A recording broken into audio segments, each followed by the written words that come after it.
Assalamu alaikum YouTube görçüler, жылкы сүйүүчүлөр. Сатууда туугандар ушул 1 жаштагы чум каратай бар экен, бир бутак. Анан кичине кашказ бар экен. Кашказын көрсөтөйүн. Бишкектен келген экен туугандар тай. Түбү Бишкектик экен. Мына көкүрөктөрү, туяк буттары таза. Туяктары өсүп кетиптир туугандар. Арканкы буттары, шишиктери жок. 1 жашта экен тай.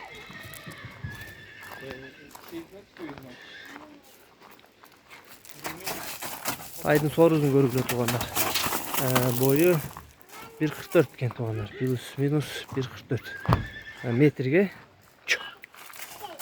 Соруларында көрсөңөр болот, сорулары 4 экен.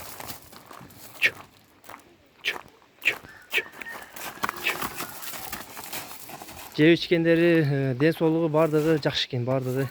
Оруган, сыркаган жерлери жок экен тайдын. Мына тайдын толук көрүнүшү. Мына туугандар Дареги Аксы району Кербен шаарында.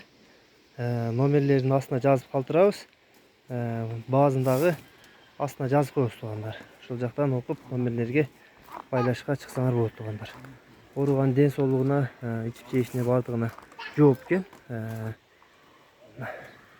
Чуң кара кабактарындагы жакындан бир көрсөңөр болот баштады.